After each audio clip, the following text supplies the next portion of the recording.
ہر صحابی نبی جنتی، ہر صحابی نبی جنتی جنتی۔ اپنی بائک کی ٹنکی کے اوپر کچھ اوراد و وظائف لکھ دو، پیٹرول بڑھتا جائے گا، اس میں برکت پیدا ہوتی جائے گی۔ اور اگر دو مرد بیٹھے ہوئے ہیں بائک کے اوپر تو درمیان میں ہرا تکیہ ضرور رکھ دے۔ لوگ جمع ہیں، مولوی صاحبان اور نوجوان سے کہہ رہے ہیں کہ تو توبہ کر اور فلاں فلاں صحابی کو رضی اللہ عنہ کہو، ایسی متنازع شخصیات کو، بنو امیہ کی شخصیات کو، کہ جو کبھی بھی اہل السنت کے لیے مقدس نہیں رہے۔ الحمدللہ والصلاة والسلام علی رسول اللہ وآلہ ومن والاه۔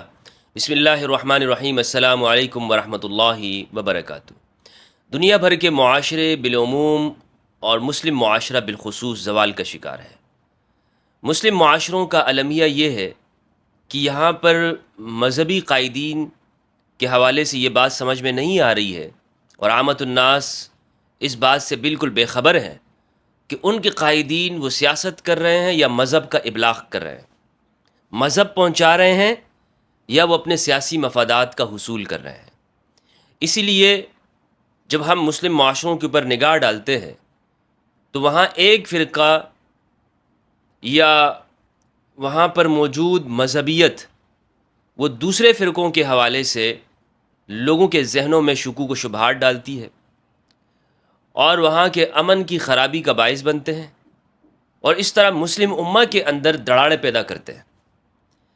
اور یہ سلسلہ صدیوں سے چلا آ رہا ہے، خصوصاً جب ہند و پاک کے اوپر یہاں انگریز موجود تھا، اس نے یہاں پر مسلمانوں کے اندر ڈیوائیڈ اینڈ رول کی پالیسی کے تحت تقسیم کرو، لڑاؤ اور حکومت کرو، اس پالیسی کے تحت اس نے پہلے تو ہندو مسلم کو لڑایا، اور اس کے ساتھ ساتھ پھر مسلمانوں کے اندر ہی مختلف فرقوں کو آپس میں لڑوایا، اور ایک منظم سازش کے تحت یہاں پر ایسی مذہبیت پیدا کی کہ جس کا کام ہی یہی ہے کہ وہ مسلمانوں کے اوپر تکفیر، تفسیق اور تضلیل کے فتوے لگائے کہ یہ فرقہ کافر ہے، یہ بدعتی ہے، یہ مشرک ہے، یہ اسلام سے خارج ہے۔ اس طرح کی گروہیت یہاں پر مدارس کے اندر پیدا کی گئی، مدارس کا قیام لایا گیا، اور وہاں سے ایسے لوگوں کا اخراج ہوا کہ جنہوں نے معاشروں میں آ کر یہی کام کیا کہ دوسرے فرقوں کی تکفیر کی۔ اس کا نتیجہ یہ ہے کہ آج ہم اس حالت میں پہنچے ہوئے ہیں۔ دراصل یہ مذہب کا ابلاغ کے بجائے یہ حکومت وقت کے لیے پریشر کا کردار ادا کرتے ہیں۔ یہ پریشر بناتے ہیں، اور اس پریشر بنا کر دراصل قومی اور بین الاقوامی مختلف سیاسی ایجنڈوں کی تکمیل کرتے ہیں۔ اور میں کئی مرتبہ عرض کر چکا ہوں کہ اگر آپ مسلمانوں کی تاریخ کو سمجھنا چاہتے ہیں تو آپ کے لیے سیاسی شعور کا ہونا ضروری ہے۔ تبھی آپ کو سمجھ میں آئے گا کہ صفین و نہروان اور جمل کیا ہے، تبھی آپ کو معلوم ہوگا کہ سقیفہ اور غدیر خم کیا ہے، تبھی آپ کو آگے جا کر خلق قرآن کا مسئلہ اور یہ فرقے کیوں پیدا ہوئے مسلمانوں کے درمیان میں، مسلمان تقسیم کیوں ہوئے۔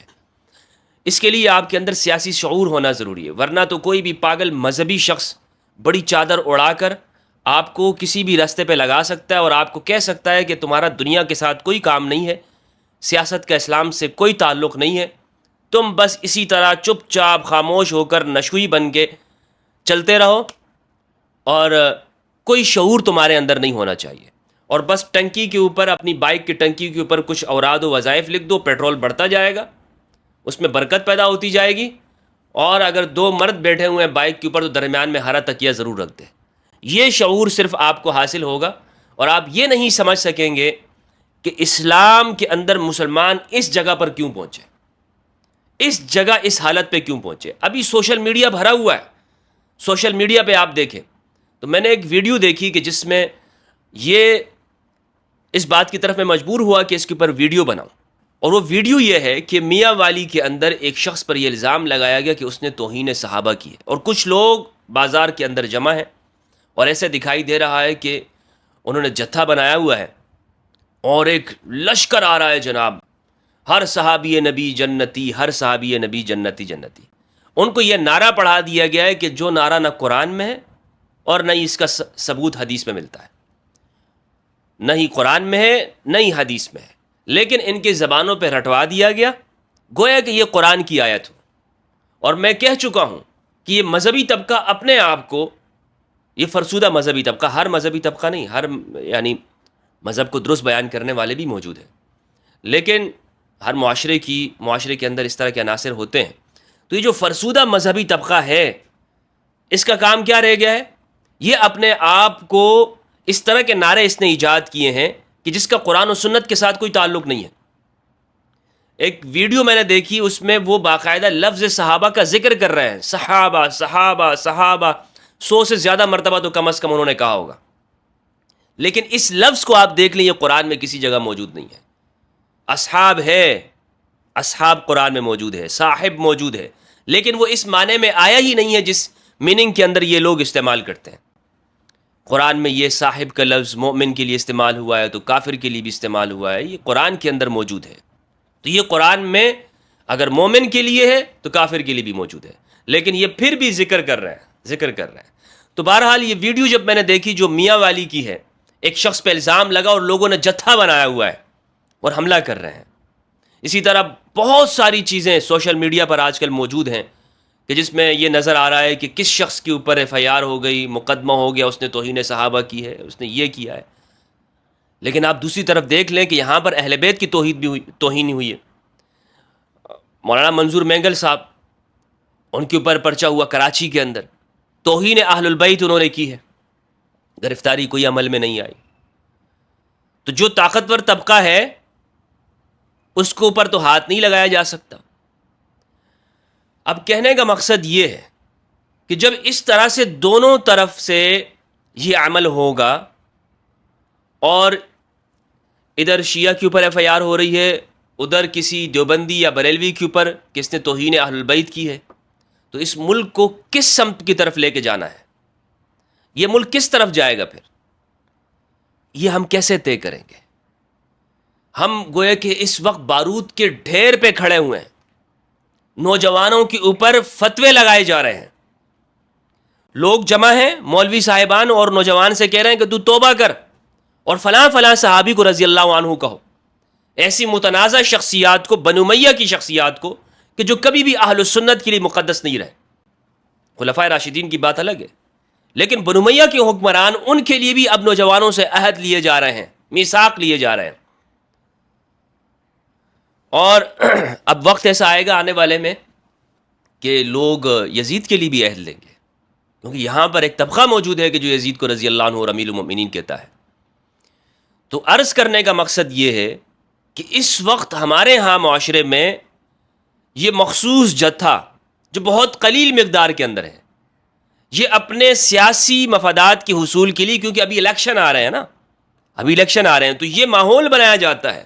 جس طرح انڈیا کے اندر الیکشن سے پہلے RSS والے اور BJP والے وہ مسلمانوں کے خلاف ایک ماحول گرم کر دیتے ہیں، ہر جگہ پر حجاب کے خلاف مہم نظر آتی ہے، کبھی جناب جہاد کے نام کو استعمال کیا جاتا ہے اور مسجد اور مندر کے جھگڑے اٹھائے جاتے ہیں وہاں پر، لینڈ جہاد اور حجاب کے خلاف حوروں کے نام پر کبھی توہین رسالت ہوتی ہے، وہاں ٹی وی پہ بیٹھ کر یہ سارے موضوعات اٹھائے جاتے ہیں.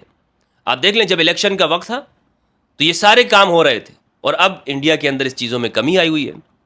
تو جیسے ہی الیکشن آتا ہے وہاں پر ہندوستان میں ایسا ہوتا ہے کہ مسلم اور ہندو کو آپس میں لڑا کر اپنا ووٹ بینک حاصل کیا جائے، اور جتنی زیادہ، کیونکہ وہاں پر ہندو اکثریت ہے، وہ مقرر زیادہ کامیاب ہوتا ہے کہ جو ہندوؤں کی ان کے مذہبی جذبات کو بھارے. بالکل یہی سیم صورتحال آپ یہاں پہ دیکھ لیں. یہاں پاکستان کے اندر وہ مذہبی عناصر کہ جن کا کام نوجوانوں کو انتہا پسند بنانا ہے، وہ ایسی مہم چلاتے ہیں دوسرے فرقوں کے خلاف کہ جس سے نوجوان یہ کہتا ہے، اچھا، لوگ یہ کہتے ہیں او ہو مذہب تو خطرے میں پڑ گیا. اور یہ زوال پذیر معاشرے کا، زوال شدہ معاشرے کی بڑی نشانی یہ ہوتی ہے کہ وہاں لوگ مذہب کے حوالے سے بہت حساس ہوتے ہیں، اس کے ظاہری رسم و رواج پر، اور باقی اس کی جو بنیادیں ہوتی ہیں وہ کھود رہے ہوتے ہیں.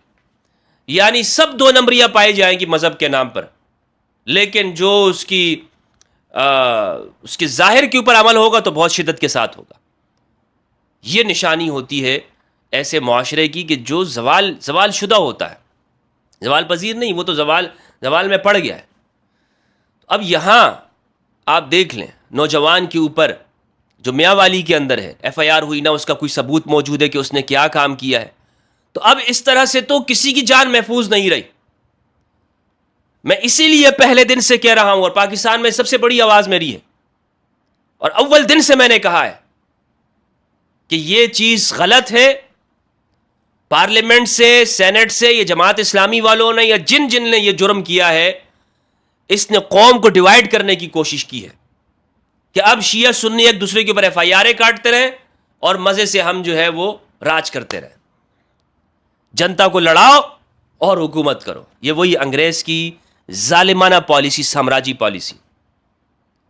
یہ اس ملک کے ساتھ بہت بڑا کھلواڑ ہوا ہے. یہاں صحابہ کے نام پر پوری قوم کو لڑایا جا رہا ہے. مسلم امہ کو تقسیم، پہلے سے تقسیم ہے، اور اس کے اوپر مستضاد یہ کہ یہ بل لا کر اب یہ شیعہ سنی ایک دوسرے کے اوپر، بس تھوڑی سی دیر ہے، بارود کے ڈھیر پہ ہم کھڑے ہوئے ہیں، تھوڑی سی چنگاری لگے گی اور حسام ہو کر سب کچھ جھلس جائے گا. آئیے، میری گزارش ہے شیعہ سنی کے مقتدر علماء، معزز علماء کرام، مفتی تقی عثمانی صاحب سے، علامہ ساجد نقوی صاحب سے، کہ وہ سیاسی اتحاد کے بجائے اس قوم کے لیے وہ مل بیٹھیں اور ایسا منظم لائے عمل اس کے لیے بنائیں، تشکیل دے کہ جس میں کسی کے مقدسات کی توہین نہ ہو، توہین کی تعریف کر لی جائے، اور اپنے ممبروں کے اوپر ایسے حضرات کو اجازت نہ دی جائے کہ جو دوسروں کے مقدسات کی توہین کرتے ہیں، اور اگر کوئی کرے تو خود جا کر اس کے خلاف وہ اس کو اپنے ممبر سے اتار دے. باقی میں اس کا قائل نہیں ہوں کہ ایف آئی آر وغیرہ ان ساری چیزوں کا، کیونکہ یہاں پر قوانین کا استعمال وہ درست کسی صورت میں بھی نہیں ہوتا ہے. تو یہ میری گزارشات ہیں، یہ آگ نہ لگائیں. یہ جنتی، ہر صحابی نبی جنتی جنتی، آپ نوجوانوں کے ذہن میں جو ڈال رہے ہیں، اس کا قرآن و سنت کے اندر کوئی ثبوت نہیں. اور میری ویڈیو اس کے اوپر آپ دیکھ سکتے ہیں. کلن وعد اللہ الحسنہ، اس آیت سے جو استدلال کیا جاتا ہے، اس آیت کا اصل مطلب کیا ہے، تحریف کر کے لوگوں کے دماغوں میں غلط بات بھری گئی ہے. اور یہ دیوبندی بریلوی ایک دوسرے کو کافر تو کہتے ہی ہیں، جماعت اسلامی والے بھی ان کے نزدیک گمراہ اور بدعتی ہیں، دین سے خارج ہیں، لیکن یہ خود بھی ایک دوسرے کو گستاخ رسول اور بدعتی، مشرک، فاسق یہ کہہ چکے ہیں. لیکن اب یہ جس نام کے اوپر یہ اکٹھے ہو رہے ہیں، قرآن مجید کی آیت اس کے اوپر گواہ ہے، تحسبهم جمیعا وقلوبهم شتیٰ. تم انہیں ایک ساتھ سمجھتے ہو کہ یہ اکٹھے ہیں، لیکن ان کے دل متفرق ہیں. ان کا اتحاد آپ کو نظر آ رہا ہوگا، لیکن یہ متحد نہیں ہیں، یہ الگ الگ ہیں. اور پھر بھی یہ دوسروں کے اوپر کفر کے اور گستاخ صحابہ کے فتوے لگا رہے ہیں. گستاخی کے فتوے ان کے اوپر پہلے سے موجود ہیں. اللہ سبحانہ و تعالیٰ سے دعا ہے کہ پروردگار ہمیں قرآن مجید میں تدبر کرنے اور اہل البیت علیہ السلام کی معرفت عطا فرمائے، اور ملک پاکستان کو امن کی طرف لے کے جانے کی ہمیں توفیق عطا فرمائے. اور شیعہ سنی لڑانے والے جو لوگ ہیں، اللہ ان کو ہدایت دے. اگر ہدایت نہیں ہے ان کے نصیب میں تو ان کو ذلیل و خوار کرے. السلام علیکم ورحمۃ اللہ وبرکاتہ.